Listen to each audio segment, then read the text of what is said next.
Welcome to spectrum guys. Spectrum में आपका स्वागत है। आज के इस वीडियो में हम चर्चा करने वाले हैं कुछ इंपॉर्टेंट जीके जीएस को क्वेश्चन को लेकर के। तो हम किसकी चर्चा करेंगे आज की इस वीडियो में? कुछ इंपॉर्टेंट जीके जीएस की चर्चा करेंगे जिसमें करेंट अफेयर भी मिक्स होगा, यानी करेंट अफेयर और जीके जीएस को देखेंगे जो किसी भी एग्जाम के लिए काफ़ी इंपॉर्टेंट होगा, जैसे कि बिहार सिविल कोर्ट का हो गया या बिहार हाई कोर्ट का हो गया। मान के चलिए इन दोनों का एग्जाम जो है आपका 1 से 2 मंथ में जो है इसका एग्जाम आपका कंप्लीट हो जाएगा, यानी कि इस मंथ के लास्ट में या नेक्स्ट मंथ में आपका एग्जाम होने की संभावना है। ज़्यादातर कोशिश संभावना यही है कि 2 मंथ में एग्जाम हो जाएगा। इसके अलावा अगर आप आर्मी नेवी एयरफोर्स की तैयारी कर रहे हैं तो आपके लिए इंपॉर्टेंट होने वाला है। बीएसएफ सीआरपीएफ की तैयारी कर रहे हैं तो उसके लिए इंपॉर्टेंट होने वाला है। इसके अलावा अगर हम बात करें किसी स्टेट पीसीएस को लेकर के, जैसे एमपी और यूपी पीसीएस का भी एग्जाम होने वाला है, तो अगर उसका भी आप तैयारी कर रहे हैं तो उसके लिए काफ़ी इंपॉर्टेंट होने वाला है। फुली डिटेल्स इसमें चर्चा की गई है। साथ ही अगर एसएससी की बात करें तो एसएससी सीजीएल का जो वैकेंसी है हाल ही में अभी 2-3 दिन पहले जो रिलीज़ किया गया है तो उसके लिए भी काफ़ी इंपॉर्टेंट है। रेलवे की तैयारी कर रहे हैं तो उसके लिए भी बहुत इंपॉर्टेंट है। इसके अलावा अगर हम बात करें कांस्टेबल और सब इंस्पेक्टर को लेकर के, तो चाहे आप बिहार कांस्टेबल या बिहार सब इंस्पेक्टर तैयारी करें या उत्तर प्रदेश यानी यूपी पुलिस के लिए आप तैयारी कर रहे हैं तो इसके लिए काफ़ी इंपॉर्टेंट होने वाला है। और बिहार पुलिस की तरफ से अभी ऐसा जो संभावना दिख रहा है, ऐसा लग रहा है कि बिहार पुलिस जो है बड़े पैमाने पे कांस्टेबल और सब इंस्पेक्टर के लिए वैकेंसी रिलीज करने वाली है। तो आपको करना क्या है कि चैनल को सब्सक्राइब कर लेना है, साथ ही वीडियो को शेयर लाइक कमेंट करते रहना है, ताकि जब आप इस चैनल को सब्सक्राइब कर लेंगे तो जब भी वीडियो आएगा तो नोटिफिकेशन आपको मिल जाएगा और आप कोई भी वीडियो मिस नहीं कीजिएगा। तो चलिए हम वीडियो को शुरू करते हैं और सबसे पहले हम अपना पहला क्वेश्चन देखते हैं। जो फर्स्ट क्वेश्चन है आज का वो है आपका अजंता की गुफा कहाँ स्थित है। पूछ रहा है कि अजंता की गुफाएं कहाँ स्थित है। ऑप्शन ए है तमिलनाडु, ऑप्शन बी है छत्तीसगढ़, ऑप्शन सी है महाराष्ट्र, ऑप्शन डी है बिहार। तो इसका जो राइट आंसर है ऑप्शन सी है। तो देखिए हमारे जितने भी एमसीक्यूज होंगे ना चैनल पे, उसका एक सरप्राइजिंग चीज़ ये है कि हर एक के साथ आपको क्या मिलेगा, की फैक्ट मिलेगा। कौन सा फैक्ट मिलेगा? की फैक्ट मिलेगा। और इस की फैक्ट का यूज आपको इसलिए यहाँ पे मिलता है, जैसे कि मान लीजिए हमने अपने चर्चा किया अभी अजंता की गुफा को लेकर के, लेकिन इमेजिन कीजिए कि एग्जाम में आपसे पूछ दे कि वो एलोरा की गुफा कहाँ पे है, तो उस केस में आपको कहाँ से हेल्प मिलेगा? तो की फैक्ट सेल्फ मिलेगा आपको। तो आपको करना है क्या कि जितने भी मैं की फैक्ट बताऊंगा उसको अपने नोटबुक में नोट कर लेना है। क्या करना है? नोटबुक में नोट कर लेना है, ताकि जब भी आपको कभी कन्फ्यूजन हो या कभी आप एग्जाम देने जा रहे हैं तो आप अपने नोटबुक को देख करके जा सकते हैं, ताकि आपका कोई भी क्वेश्चन मिस ना हो। तो इसका हम की फैक्ट देखते हैं। तो देखिए कुछ गुफा देखते हैं और उसकी स्थिति देखते हैं कि यानी कि वो गुफा कहाँ पर स्थित है। जैसे बात करें अजंता की गुफा को तो आपका महाराष्ट्र में उपस्थित है। वही अगर बात करें बाघ की गुफा का तो आपका मध्य प्रदेश में पड़ता है। एलोरा की गुफा जो हो गया वो आपका महाराष्ट्र में पड़ता है। ध्यान रखिएगा महाराष्ट्र में 2 इंपॉर्टेंट गुफा है। कौन सी? एक अजंता की गुफा है और दूसरा आपका एलोरा की गुफा है। वही अगर मध्य प्रदेश में कौन सा हमने बताया, अभी बाघ की गुफा बताया, कहाँ पे पड़ता है? मध्य प्रदेश में पड़ता है। जबकि बराबर की गुफा की बात करें तो आपका पड़ता है बिहार राज्य में, और बिहार के भी किस जिले में पड़ता है? तो आपका गया में पड़ता है। और इससे जुड़े कुछ और पॉइंट आप नोट करते चलिएगा। ये बनवाया किसने था? तो इसको बनवाया था सम्राट अशोक ने। किसने बनवाया था? सम्राट अशोक ने। इसे आप नोट कर लीजिएगा, इसे सम्राट अशोक ने बनाया था। और इसी बराबर की गुफाएं पे और कई सारी गुफाएं मिलता है, जैसे कि विश्व झोपड़ी। इस सबको नोट करते चलिएगा, काफ़ी इंपॉर्टेंट है। ठीक है, ये आपका मिला था एक विश्व झोपड़ी यहाँ पे है। यानी इस जो बराबर की गुफा है ना वहाँ पे एक और 2 गुफा बनाया गया। और दूसरा गुफा जो है आपका लोमस ऋषि का गुफा है। आपका किसकी गुफा है? लोमस ऋषि का गुफा है। और तीसरे गुफा की बात करें तो आपका सुदामा गुफा है। कौन सी गुफा है? सुदामा गुफा। इन सबको आपको नोट करते चलना है ताकि आप कोई भी मिस ना करें। इसके अलावा आपको यहाँ पे एक और मिलेगा करण चौपर। ध्यान रखिएगा 4 गुफा इस गुफा पर मिलता है। कौन सा? विश्व झोपड़ी, लोमस ऋषि गुफा और सुदामा गुफा और करण चौपर। ध्यान रखिएगा इसे किसने बनवाया था? सम्राट अशोक ने बनवाया था। और ये बनवाया गया था आजीवक संप्रदाय के लिए। किस संप्रदाय के लिए? आजीवक संप्रदाय के लिए। आजीवक संप्रदाय के लिए बनाया गया था सम्राट अशोक के द्वारा। और ये संप्रदाय जो है वो जैन धर्म से संबंधित है। किससे संबंधित है? जैन धर्म से संबंधित है। यानी जैन धर्म का ही ये ब्रांच है आजीवक संप्रदाय। एग्जाम पॉइंट अभी में कभी ये भी पूछ देता है कि आजीवक संप्रदाय जो है किस धर्म से संबंधित है। ध्यान रखिएगा जैन धर्म से संबंधित है। इसके अलावा अगर हम बात करें देखिए अशोक के बारे में, सम्राट अशोक के बारे में, खुद सम्राट अशोक जो थे उन्होंने बौद्ध धर्म के संरक्षक थे। बौद्ध धर्म के संरक्षक थे, इन्होंने बौद्ध धर्म को एक्सेप्ट किया था। तो ध्यान रखिएगा ऐसा नहीं है कि सम्राट अशोक जो है बौद्ध धर्म के संरक्षक ही सिर्फ नहीं थे, उन्होंने बौद्ध धर्म के साथ साथ जैन धर्म को संरक्षण दिया। यानी कि सम्राट अशोक के समय में कोई भी रिलीजन हो सबको वो समान दृष्टि देखते थे। लेकिन सम्राट अशोक पर जो सबसे ज़्यादा प्रभाव था वो आपका बौद्ध धर्म का प्रभाव था। चंदा देवी की गुफा की बात करें तो आपका छत्तीसगढ़ में पड़ता है। एलिफेंटा की गुफा की बात करें तो आपका मुंबई में पड़ता है। जबकि बादामी गुफा की बात करें तो आपका कर्नाटक में पड़ता है। बराह गुफा की बात करें तो आपका महाबलीपुरम में पड़ता है। बोरा गुफा की बात करें तो आंध्र प्रदेश में पड़ता है। भीमबेटका गुफा की बात करें तो आपका मध्य प्रदेश पड़ता है और मध्य प्रदेश के रायसेन जिला में पड़ता है। तो देखिए हमने अभी जितना जो गुफा का इसका स्थिति बताया है वो एग्जाम पॉइंट ऑफ व्यू से काफ़ी इंपॉर्टेंट है, इसे आप नोट डेफिनेटली कर लीजिएगा। फिर हम आगे बढ़ते हैं और अपना अगला क्वेश्चन देखते हैं। जो अगला क्वेश्चन है, भारतीय निर्वाचन आयोग के अनुसार राजनीतिक दल का चुनाव पूर्व किस अवधि में अपना घोषणा पत्र जारी नहीं कर सकते? ऑप्शन ए है 60 घंटे, ऑप्शन बी है 48 घंटे, ऑप्शन सी है 36 घंटे, ऑप्शन डी है 24 घंटे। तो इसका जो राइट आंसर हुआ आपका ऑप्शन बी है, यानी कि 48 घंटे। अब इसके हम क्या करते हैं की फैक्ट को देखते हैं। तो देखिए भारतीय निर्वाचन आयोग के अनुसार राजनीतिक दल चुनाव पूर्व 48 घंटे अवधि में अपना घोषणा पत्र जारी नहीं कर सकते। कितने घंटे में? 48 घंटे में, यानी कि 2 दिन पहले जो है कोई भी पॉलिटिकल पार्टी, चाहे वो क्षेत्रीय हो या नेशनल हो या ग्राम पंचायत में लड़ने वाला कोई भी ऐसा व्यक्ति हो, कोई भी ऐसा जो है वो चुनाव का, अगर मान लीजिए कि आप जब अपने क्षेत्र में देखते होइएगा, चाहे वो किसी भी का चुनाव हो, ग्राम पंचायत का हो, नगर पालिका का हो, राज्यसभा का हो, राज्य विधानसभा का हो या लोकसभा का हो, तो उससे 2 दिन पहले यानी 48 घंटे पहले चुनाव प्रचार को प्रसार जो है वो थम जाता है। तो ऐसा इसलिए किया जाता है क्योंकि जनता को किसी भी तरीके से कोई भी पॉलिटिकल पार्टी या कोई भी कैंडिडेट जो है लुभा नहीं सके। इसके लिए निर्वाचन आयोग क्या करता है, वो बोलता है कि 48 घंटे पहले आपका चुनाव प्रचार जो है, घोषणा पत्र, इस तरीके का समथिंग आप कुछ नहीं कर सकते हैं। यानी कि जो भी आपको करना है वो चुनाव के दिन, जैसे मान लीजिए आज अगर मैं बात करूं कि आज चुनाव है, तो ठीक आज से 48 घंटे पहले जो है सारे चुनाव प्रचार थम जाएंगे, कोई भी घोषणा पत्र जारी नहीं करेगा। ये सारी चीज़ें जो निर्वाचन आयोग के गाइडलाइंस के अनुसार होती है। भारतीय संविधान के अनुच्छेद 324 पर निर्वाचन आयोग की चर्चा की गई है, यानी इलेक्शन कमीशन की चर्चा किसमें किया गया है? अनुच्छेद 324 में किया गया है।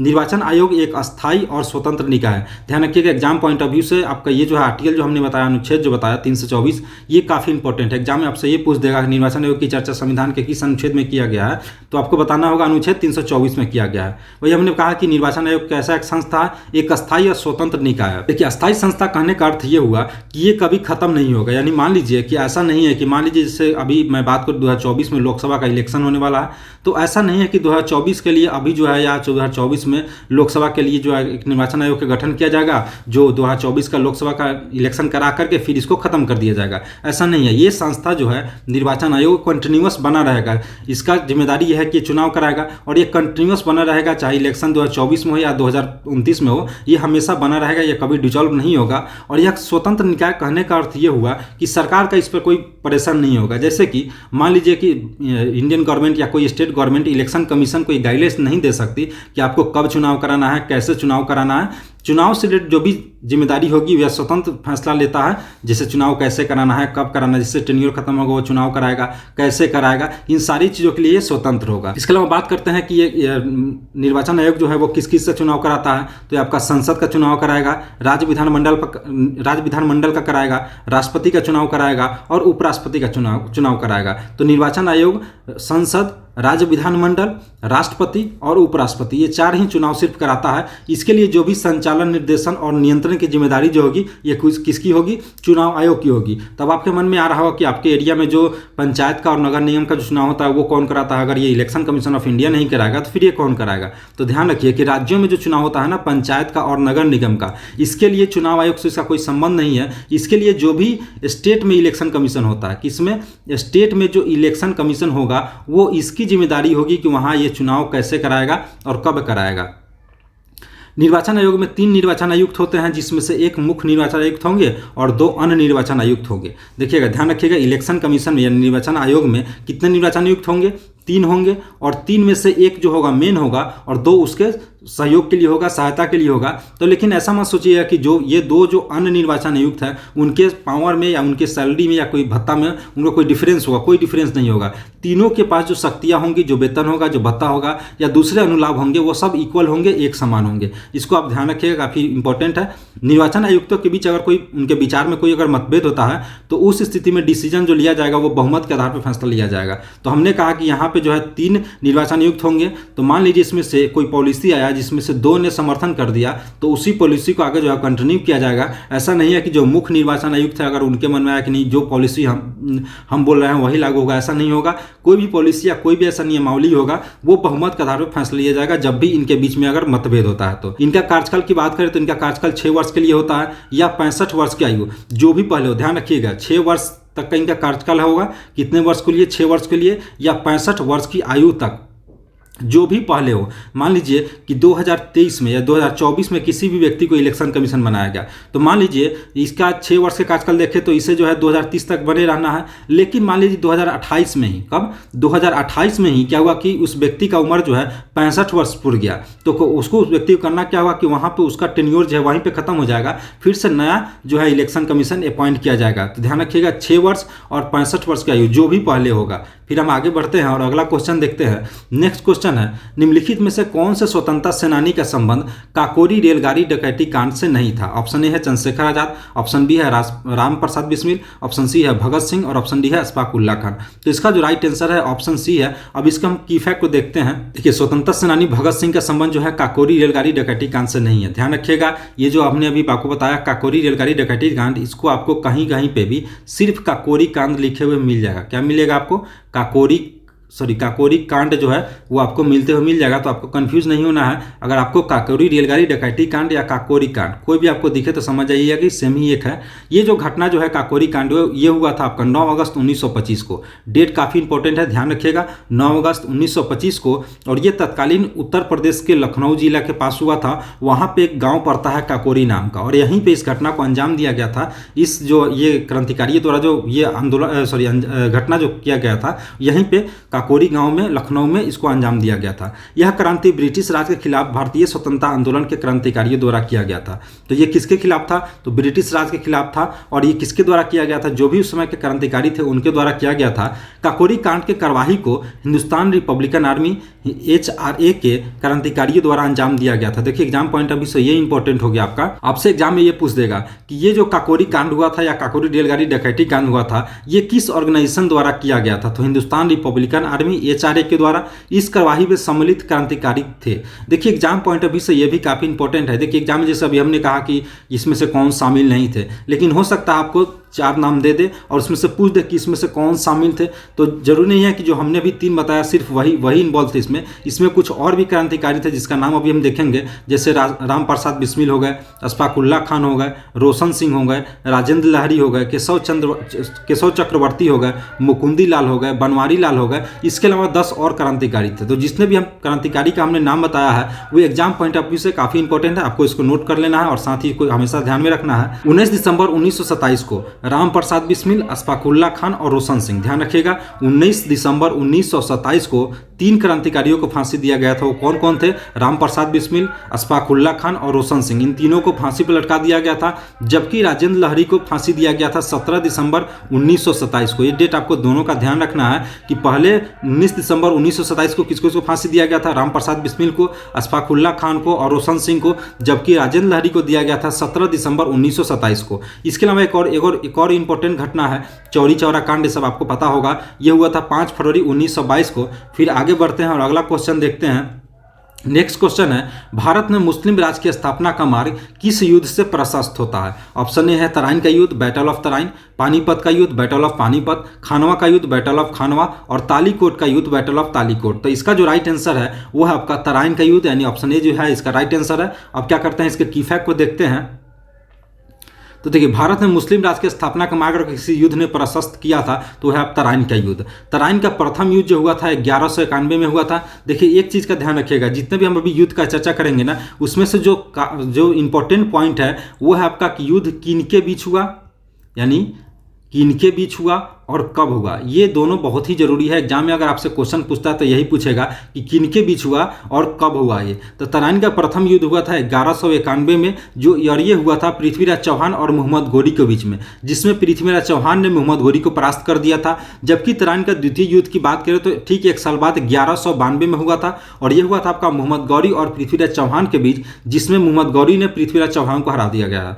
तो तराइन का 2 युद्ध हुआ, प्रथम युद्ध 1191 में और द्वितीय युद्ध 1192 में, ठीक 1 साल बाद। और दोनों युद्ध जो हुआ पृथ्वीराज चौहान और मोहम्मद गोरी के बीच हुआ। पहले युद्ध में कौन परास्त हुआ? मोहम्मद गोरी परास्त हुआ, जबकि दूसरे युद्ध में पृथ्वीराज चौहान परास्त हो गए। पानीपत की पहली लड़ाई की बात करें तो ये हुआ था आपका 1526 में, जबकि पानीपत का दूसरी लड़ाई आपको 1556 में हुआ था।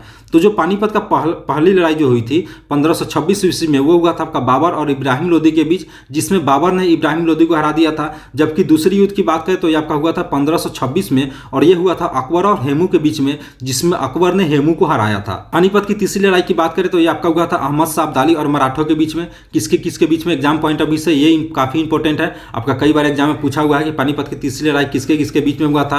तो हुआ था अहमद शाह अब्दाली और मराठों के बीच में, और यह हुआ था 1761 में, जिसमें अहमद शाह अब्दाली ने मराठों को पराजित कर दिया था। खानवा का युद्ध का बात करें तो 1527 में हुआ था, और यह हुआ था बाबर के बीच में और राणा सांगा के बीच में, जिसमें बाबर ने राणा सांगा को हरा दिया था।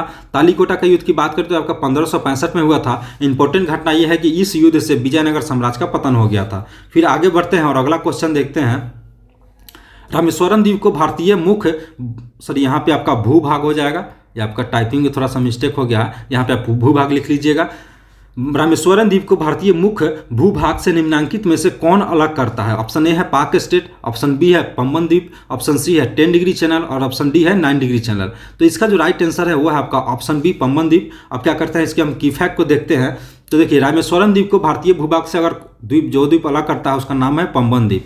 तमिलनाडु और श्रीलंका के मध्य जो है पाक स्टेट है। थोड़ा सा अगर आप मैप देखेंगे, इंडिया का मैप अगर आप नीचे की तरफ से देखेंगे तो कुछ इस तरीके का आपका मैप दिखता है। यहाँ पे आपका ये आपका हो गया श्रीलंका, ये कौन सा हो गया, श्रीलंका हो गया, और ये आपका हो गया इंडिया। तो यहाँ पे देखिए, ये जो आपका एरिया है ना श्रीलंका और भारत और श्रीलंका के बीच, इसी को हम लोग बोलते हैं पाक स्टेट। क्या बोलते हैं?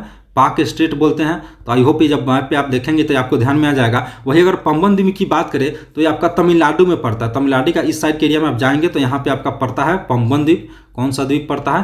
पंबन द्वीप पड़ता है, और वहीं पे आपका पड़ता है रामेश्वरम द्वीप भी। और ये दोनों जो है रामेश्वरम द्वीप यहीं पे आपका पड़ता है। फिर अगर बात करें कि भारत में 2 उपमहाद्वीप है, कौन कौन से? अंडमान निकोबार द्वीप समूह और लक्षद्वीप समूह। अंडमान निकोबार द्वीप समूह जो है ये 10 डिग्री चैनल के पास स्थित है, और ये जो है आपका ये समूह जो है आपका बंगाल की खाड़ी में पड़ता है, यानी बंगाल खाड़ी यहाँ पे यानी दिसवन एरिया में पड़ता है आपका। लक्षद्वीप और मिनिकॉय की बात करें तो आपका 9 डिग्री चैनल के बीच पड़ता है, और यह अरब सागर में स्थित है। फिर आगे बढ़ते हैं और अगला क्वेश्चन देखते हैं। त्रिस्तरीय पंचायती राज व्यवस्था की अनुशंसा किसने की थी? ऑप्शन ए है अशोक मेहता द्वारा, ऑप्शन बी है बलवंत राय मेहता द्वारा, ऑप्शन सी है PV राव द्वारा, ऑप्शन डी है डॉक्टर LM सिंधवी द्वारा। तो इसका जो राइट आंसर है वो है आपका ऑप्शन ए यानी अशोक मेहता द्वारा। अब इसके हम की फैक्ट को देखते हैं।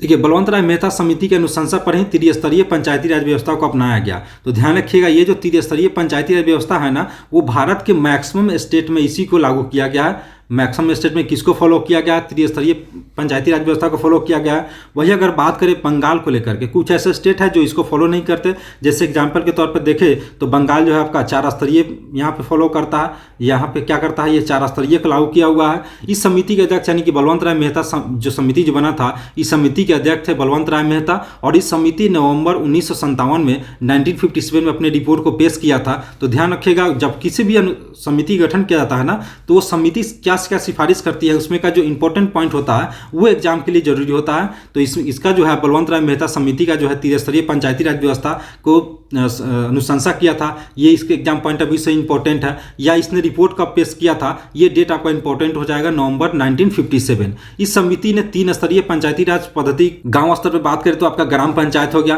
ब्लॉक स्तर पर बात करें तो पंचायत समिति हो गया, और जिला स्तर पर बात करें तो जिला परिषद हो गया। अभी अपने क्षेत्र में अगर आप बिहार से बिलोंग करते हुए देखते हुए गांव स्तर पर अगर बात करें तो ग्राम पंचायत होता है, ब्लॉक स्तर पर बात करें तो पंचायत समिति होता है, जबकि जिला स्तर पर बात करें तो जिला परिषद होता है। फिर आगे बढ़ते हैं।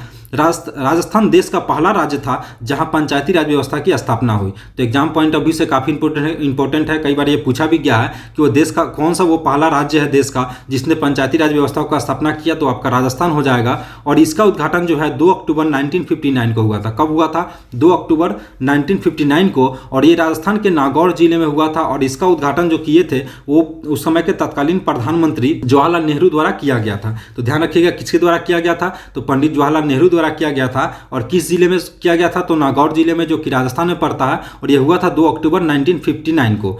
73वें संविधान संशोधन 1992 द्वारा पंचायती राज व्यवस्था को 11वीं अनुसूची में जोड़ा गया, जिसमें कि 29 सब्जेक्ट है। ध्यान रखिएगा, इसके रिलेटेड जो अगर अमेंडमेंट पूछता है कि पंचायती राज व्यवस्था से रिलेटेड कौन सा अमेंडमेंट है, तो 1992 में किया गया था। और कौन सा अमेंडमेंट था? 73 अमेंडमेंट था। और एक और चीज़ ध्यान रखिएगा, इंपॉर्टेंट है शेड्यूल को लेकर के कि पंचायती राज व्यवस्था को किस शेड्यूल में रखा गया है, तो वो रखा गया आपका 11वीं शेड्यूल में, 11th शेड्यूल में रखा गया। और इसमें पंचायती राज व्यवस्था में कितने सब्जेक्ट है? तो 29 सब्जेक्ट है। पंचायती राज व्यवस्था का कार्यकाल जो है वो 5 वर्षों के लिए होता है। तो आपके लिए मैं एक यहाँ पे क्वेश्चन दे रहा हूँ, तो आपको बताना है कि ग्राम पंचायत लेवल पे, किसके लेवल पे? ग्राम पंचायत लेवल पे सबसे बड़ा जो होगा वो इलेक्टेड पर्सन कौन होगा, इलेक्टेड पर्सन कौन होगा। और साथ ही आपको ये भी बताना है कि नॉन इलेक्टेड पर्सन कौन, नॉन इलेक्टेड पर्सन कौन होगा। दोनों का आपको आंसर जो है आपको कमेंट में बताना है कि इलेक्टेड पर्सन और नॉन इलेक्टेड पर्सन ग्राम पंचायत पे सबसे हाईएस्ट पे कौन होता है। फिर आगे बढ़ते हैं और अगला क्वेश्चन देखते हैं। भारत के 14वें उपराष्ट्रपति के रूप में किसे चुना गया है? ऑप्शन ए है M Venkaiah Naidu, option B है द्रौपदी मुर्मू,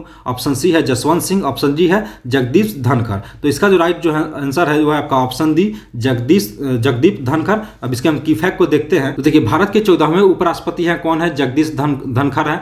और 13वें राष्ट्रपति जो है वो एम वेंकैया नायडू थे। तो ध्यान रखिएगा, एग्जाम पॉइंट ऑफ व्यू से जरूरी क्या है। देखिए, ये तो अब कम ही चांस है कि पूछेगा कि इस बार किसे उपराष्ट्रपति नियुक्त किया गया है, लेकिन इससे भी आप नोट करते चलिएगा। लेकिन मान लीजिए अगर एग्जामिनेशन जो है थोड़ा सा अगर स्मार्ट बनने की कोशिश करेगा, तो आपसे ये नहीं पूछ करके ये पूछ लेगा कि इनका क्रम क्या है, यानी कि उपराष्ट्रपति का नाम न पूछ करके आपसे ये पूछ लेगा कि उपराष्ट्रपति का क्रम क्या है। तो ध्यान रखिएगा, जगदीप धनखड़ जो अभी जो उपराष्ट्रपति हैं उनका क्रम है 13वां, और इससे जो पहले थे वो थे आपका एम वेंकैया नायडू, जिनका क्रम था 13वां। और ध्यान रखिएगा, अभी जो है उनका कौन सा क्रम है? 14वां क्रम है, जबकि इससे पहले 13वां थे। और वो कौन थे? एम वेंकैया नायडू थे। उपराष्ट्रपति का पद जो है देश का दूसरा सबसे सर्वोच्च पद है। तो पहला सबसे देखिए, ये जो अगर उपराष्ट्रपति का पद है वो देश का दूसरा सबसे सर्वोच्च पद है। तो अगर बात किया जाए कि पहला सबसे सर्वोच्च पद कौन होता है, पहला सर्वोच्च पद की अगर बात करें तो वो आपका होता है राष्ट्रपति का पद। किसका पद होता है? राष्ट्रपति का पद होता है। इसके लिए हमारा राष्ट्रपति को और भी कहा जाता है, जैसे महामहिम इन्हें बोला जाता है। इसके अलावा इन्हें देश का प्रथम नागरिक का दर्जा दिया गया है। देश का प्रथम नागरिक का दर्जा दिया गया है। क्या दिया गया है? देश का प्रथम नागरिक का दर्जा दिया गया है। इसके अलावा अगर हम बात करें तो राष्ट्रपति के नाम से ही देश का जितना जो औपचारिक कार्य होगा, कोई संधि होगा, कोई समझौता होगा, वो किसके नाम से होगा? राष्ट्रपति के नाम से होगा। ये पॉइंट आप नोट करते चलिएगा और ध्यान में रखिएगा। उपराष्ट्रपति नियुक्त होने के लिए आयु जो आपकी चाहिए वो आपकी आयु जो है 35 वर्ष पूर्ण हो जानी चाहिए। इसके अलावा उनके अगर कार्यकाल की बात करें तो उनका कार्यकाल जो है 5 वर्ष के लिए होता है। उपराष्ट्रपति अपना त्यागपत्र किसे देंगे? तो राष्ट्रपति को देंगे। ये एग्जाम पॉइंट ऑफ व्यू से काफी इंपॉर्टेंट है, ध्यान रखिएगा। अगर उपराष्ट्रपति को रिजाइन करना है तो किससे रिजाइन अपना रेजिग्नेशन देंगे? वो राष्ट्रपति को देंगे। और एक और चीज ध्यान रखिएगा, राज्यसभा का जो पदेन सभापति होते हैं वो उपराष्ट्रपति ही होते हैं। तो एक चीज आपको ध्यान रखना है कि भारत में जो राष्ट्रपति का है ना, राष्ट्रपति ऑफिस आपको मिल जाएगा, यानी राष्ट्रपति का कार्यालय मिल जाएगा, जबकि आपका उपराष्ट्रपति का कार्यालय नहीं है। इसका मतलब यह हुआ कि उपराष्ट्रपति जो है राज्यसभा के सभापति के रूप में कार्यरत रहेंगे और इनको जो भी सैलरी या जो भी सुविधाएं मिलेंगी ना, वो राज्यसभा के सभापति के रूप में ही मिलती है। और इससे रिलेटेड उनकी अगर शक्ति या कार्य की बात करें तो इसके इक्वल, जैसे लोकसभा के अध्यक्ष का जो शक्ति होता है, जो कार्य होता है ना, उसके इक्वल ही उपराष्ट्रपति का जो है शक्ति होगा और कार्य होगा। और वो किसके पैरेलल में होगा? वो राज्यसभा के सभापति के रूप में होगा। जब राष्ट्रपति का पद उसके त्याग, निष्कासन या मृत्यु तथा अन्य कारणों से रिक्त होता है तो वो कार्यवाहक राष्ट्रपति के रूप में कार्य करता है। ध्यान रखिएगा, राष्ट्रपति राज्यसभा के सभापति के अलावा भी कार्यवाहक राष्ट्रपति के रूप में कार्य करते हैं। और वो कब करेंगे? जब राष्ट्रपति का पद जो है रिक्त हो जाए, जैसे अगर राष्ट्रपति रिजाइन कर दे, त्यागपत्र दे दे, उनका निष्कासन हो जाए। और उनका निष्कासन कैसे होता है? तो आप सभी जानते हुएगा कि उनका निष्कासन जो है एक प्रक्रिया अपनाया जाता है जिसको हम लोग बोलते हैं महाभियोग। यानी राष्ट्रपति को अगर उनको पद से हटाना है तो महाभियोग द्वारा ही हटाया जा सकता है, जिसे इंग्लिश में बोलते हैं इम्पीचमेंट। अगर इस जरिए उनका पद रिक्त होता है तो वहां पे आपको क्या करना होगा? यहाँ जो है उपराष्ट्रपति कार्यवाहक राष्ट्रपति के रूप में कार्य करेंगे। इसके अलावा मान लीजिए कि अगर राष्ट्रपति का मृत्यु हो जाए या किसी अन्य कारण से भी अगर उनका पद जो है रिक्त होता है, जैसे वो बीमार पड़ जाए, तो उस केस में उपराष्ट्रपति जो है कार्यवाहक राष्ट्रपति के रूप में कार्य करेंगे। और इस टेन्योर में उनके लिए एक समय फिक्स रहता है कि वो मैक्सिमम 6 मंथ तक जो है वो कार्यवाहक राष्ट्रपति के रूप में कार्य करेंगे। इससे पहले जो है क्या करना होगा? इलेक्शन करा करके नए राष्ट्रपति को नियुक्त कर लेना होगा। फिर अगला क्वेश्चन देखते हैं, आगे की तरफ बढ़ते हैं। देखिए, अगर कहीं पर भी आपको कोई भी कंफ्यूजन हो तो आपको कमेंट बॉक्स में जाना है और वहां पे आपको कमेंट करना है कि सर यहाँ पे हमको समझ में नहीं आया, या कोई अपना जो भी टॉपिक है, जो भी लाइन है, या कोई अगर वर्ड भी आपको समझ नहीं आ रहा हो तो वहां पे आप कमेंट करके बता सकते हैं। नेक्स्ट क्वेश्चन है, आप सेंटर फॉर एडवांस टेक्नोलॉजी का मुख्यालय कहाँ पर है? ऑप्शन ए है लखनऊ, ऑप्शन बी है शिमला, ऑप्शन सी है इंदौर, ऑप्शन डी है चेन्नई। तो इसका जो राइट आंसर है वो है आपका ऑप्शन सी, यानी कि इंदौर में स्थित है। अब इसके हम की फैक्ट को देखते हैं।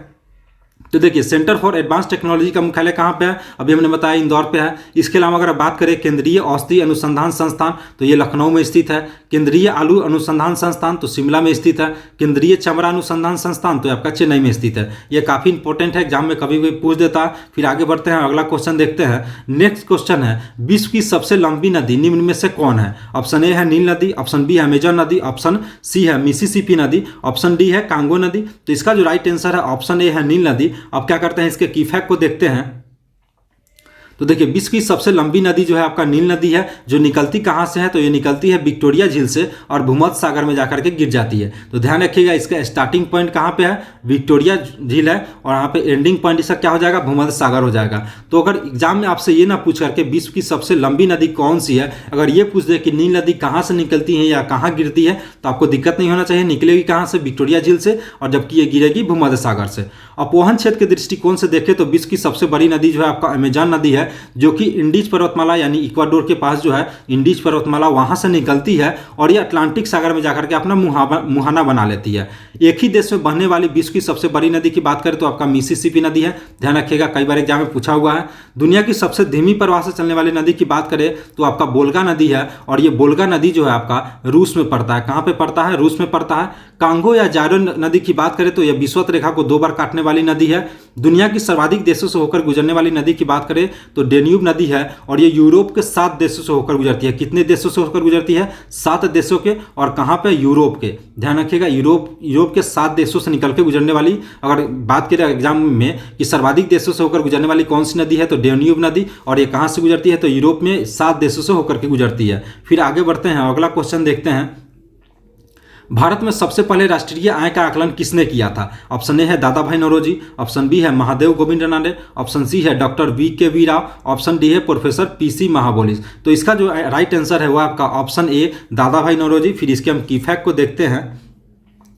भारत में सबसे पहले अगर राष्ट्रीय आय यानी कि नेशनल इनकम का अगर किसी ने आकलन किया तो वो थे दादा भाई नौरोजी, और इन्होंने एक पुस्तक लिखा था 1868 में, और उस पुस्तक का नाम था poverty and un British rule in India. ध्यान रखिएगा, ये पुस्तक आप एक्स्ट्रा से नोट कर लीजिएगा। आप एक काम कर सकते हैं, एक ब्लैंक पेपर ले सकते हैं, वहाँ पर मैं जितने भी MCQs में जितने भी बुक, ध्यान रखिएगा, जो भी इंपॉर्टेंट बुक और उसके ऑथर का नाम बताऊंगा वो आपको अलग से नोट करते चलना है। तो उसमें आप लिख लीजिएगा, एक पहला बुक जो आप लिखिएगा वो है आपका poverty and un British rule in India. इसके ऑथर कौन है, इसके लेखक कौन है? तो इसके राइटर है दादा भाई नौरोजी, और इन्होंने 1868 में लिखा था। और इसमें जो चर्चा किया गया था वो राष्ट्रीय आय या नेशनल इनकम का आकलन किया गया था। महादेव गोविंद रानडे, इन्होंने विदेशी पूंजी निवेश, ध्यान रखिएगा, फॉरेन कैपिटल इन्वेस्टमेंट पर बल दिया था। इन्होंने कहा था कि अगर आर्थिक विकास इन्होंने कहा था कि अगर आपको इकोनॉमिकल तेजी से डेवलपमेंट करना है यानी तीव्र आर्थिक विकास करना है तो उसके लिए आपको फॉरेन कैपिटल इन्वेस्टमेंट पर जोर देना होगा। स्वतंत्रता प्राप्ति के बाद भारत सरकार ने अगस्त 1949 में, कब? अगस्त 1949 में प्रोफेसर पीसी महाबोलिस की अध्यक्षता में एक समिति का गठन किया, और उस समिति का नाम था राष्ट्रीय आय समिति। कब गठित किया? अगस्त 1949 में, यानी कि स्वतंत्रता प्राप्ति के बाद। और इसके अध्यक्ष कौन थे? प्रोफेसर पीसी महाबोलिस, और इस समिति का नाम रखा गया था राष्ट्रीय आय समिति। और इस समिति ने अपना रिपोर्ट पेश किया था अप्रैल 1951 में। और इस राष्ट्रीय आय के आकलन से संबंधित कोई संस्थान है तो आपका केंद्रीय सांख्यिकी कार्यालय यानी सेंट्रल स्टैटिस्टिक्स ऑफिस, जिसको CSO शॉर्ट में बोलते हैं। और इसकी स्थापना कब किया गया था? 1955 में किया गया था, जिसका मुख्यालय कहाँ पे स्थित है? तो दिल्ली में स्थित है। और इसके द्वारा जो रिपोर्ट पेश किया जाता है उस रिपोर्ट का नाम है राष्ट्रीय लेखा एवं सांख्यिकी, national account and static, NAS। ध्यान रखिएगा, इस संगठन का नाम यानी इससे संबंधित जो संस्थान है उसका CSO इंपॉर्टेंट है आपके लिए। इसका मुख्यालय कहाँ पे है ये इंपॉर्टेंट है। साथ ही ये रिपोर्ट जो पेश करती है वो तीनों पॉइंट आपके लिए काफ़ी एग्जाम पॉइंट ऑफ व्यू से इंपॉर्टेंट है। तो गठन की सिफारिश वर्ष कब किया गया था, यानी कि जो CSO की स्थापना होगी इसके लिए सिफारिश कब किया गया था? तो 2 अक्टूबर 1951 को किया गया था। और ध्यान रखिएगा, इस गठन को लेकर के जो सिफारिश किया था जिस समिति ने, वो आपका पीसी महाबोलिस की अध्यक्षता में गठित जो राष्ट्रीय आय समिति, जो अभी हमने बताया, जो पीसी महाबोलिस की अध्यक्षता में जो गठित किया गया राष्ट्रीय आय समिति, इसी ने सिफारिश किया गया था किसकी स्थापना हो? CSO की स्थापना की जाए। फिर आगे बढ़ते हैं और अगला क्वेश्चन को देखते हैं। वेल्थ ऑफ नेशन नामक पुस्तक के लेखक कौन है? ऑप्शन ए है एडम स्मिथ, ऑप्शन बी है कार्ल मार्क्स, ऑप्शन सी है एलन ग्रीनस्पैन, ऑप्शन डी है जॉन स्टुअर्ट मिल। तो इसका जो राइट आंसर है वो है आपका ऑप्शन ए। फिर आगे बढ़ते हैं और इसके की फैक्ट को देखते हैं। देखिए कुछ इंपॉर्टेंट पुस्तक और उसके लेखक देखते हैं। हमने अभी बताया कि जो भी एग्जाम पॉइंट ऑफ व्यू से जितने भी पुस्तक और उसके लेखक होंगे उसको मैं एक्स्ट्रा बताते चलूंगा। आप भी अपने नोटबुक में एक अलग पेज में इसे नोट करते चलिएगा जिसमें सिर्फ आप पुस्तक और उसके लेखक को लिखिएगा। जैसे वेल्थ ऑफ नेशन की बात करें तो Adam Smith, the world as ICET की बात करें तो अल्बर्ट आइंस्टीन, एयरपोर्ट की बात करें तो ऑथर हेले, डिवाइन कॉमेडी की बात करें तो इसे लिखा था दांते ने, प्रिंसिपिया की बात करें तो न्यूटन ने। ये काफ़ी इंपॉर्टेंट है, कई बार एग्जाम में पूछा हुआ है, आई होप कि ये मैक्सिमम को पता भी होगा।